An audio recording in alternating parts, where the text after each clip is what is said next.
Yuk kita ngomongin soal buzzer dan perang narasi di konflik Israel-Palestina ini, teman-teman. Jadi dalam konflik atau perang Israel-Palestina ini itu tidak hanya perang di battlefield atau di medan perang sana ya di Palestina, tetapi juga terjadi perang narasi yang terjadi di mana battlefieldnya di media sosial gitu. Nah makanya kemudian Israel juga menyiapkan buzzer nih teman-teman. Nah kalau teman-teman lihat kan pernah ada yang bahasan soal Israel pakai buzzer, lalu dikonfirmasi juga oleh Israel sendiri bahwa mereka juga menganggarkan dana untuk buzzer. Itu benar sekali gitu. Israel bayar buzzer seluruh dunia termasuk Indonesia untuk memojokkan Palestina. Dan ini diakui oleh Netanyahu sendiri, PM Israel sendiri.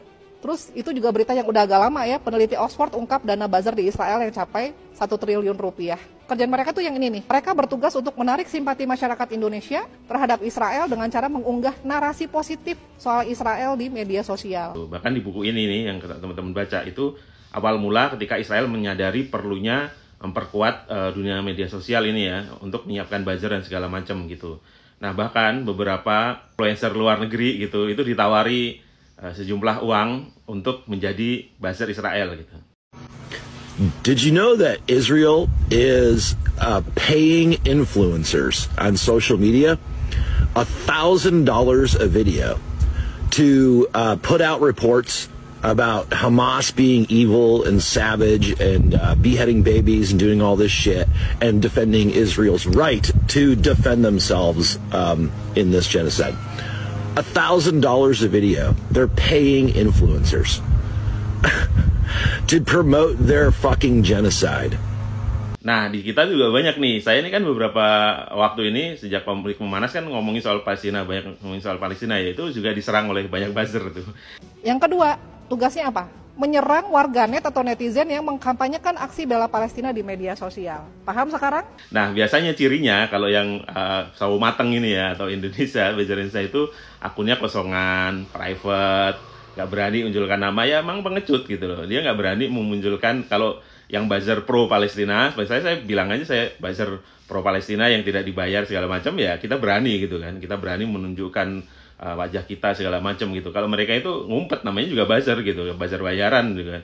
Nah, apa pentingnya perang narasi ini untuk Israel dan Palestina untuk konflik ini? Persepsi itu penting banget nih. Israel juga mengakui itu persepsi penting banget.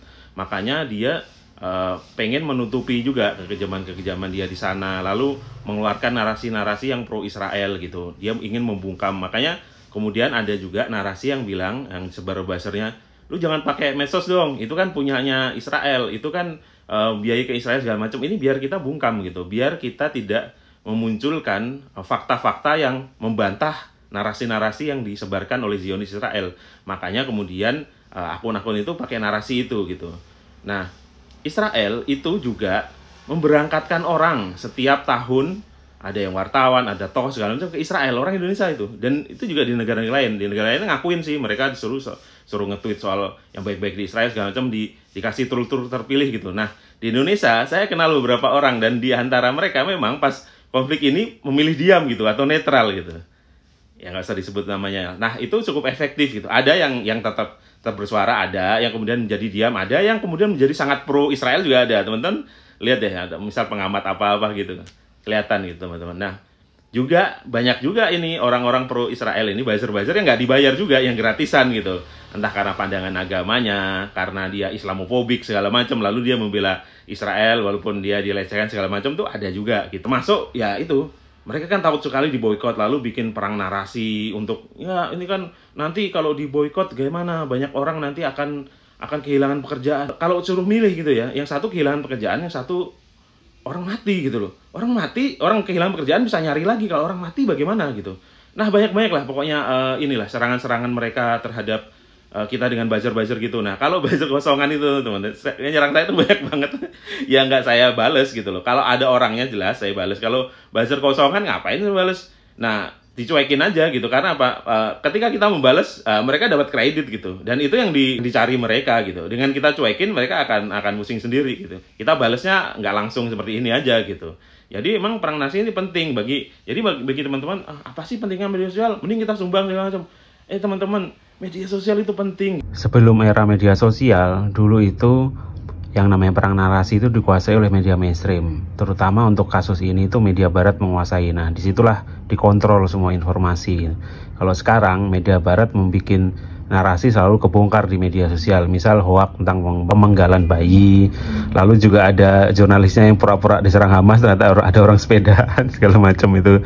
Nah, jadi media sosial ini kemudian bisa membuka apa yang tidak dibuka oleh media mainstream barat itu sendiri yang sama ini dikontrol oleh Israel dan kroni-kroninya gitu.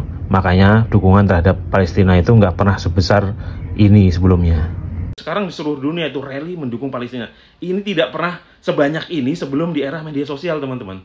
Ini banyak kok yang sudah membahas bahwa ini terkait dengan kampanye di media sosial membuat orang sangat banyak mendukung Palestina gitu. Orang terbuka dengan kekejaman, orang terbuka dengan sejarah yang benar dan lain sebagainya, akhirnya mendukung gitu.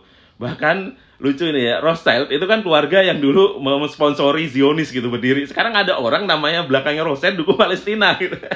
Nah, narasi ini penting dan media sosial ini penting. Di situ pertempuran, memang ada narasi sebaliknya ya. Nah, disitulah pertempurannya gitu. Kita ungkap aja yang fakta data diadu di situ aja, dan di situ publik akan menilai gitu.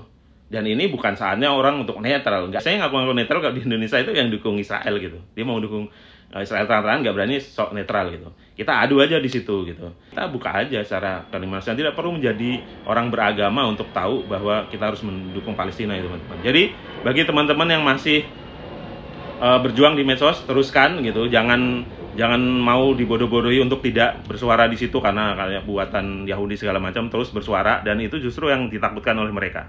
Terus berjuang, suarakan, sekecil apapun follower Anda, berjuang untuk Palestina itu akan memberikan suatu manfaat, teman-teman. Terus berjuang, Free Palestine.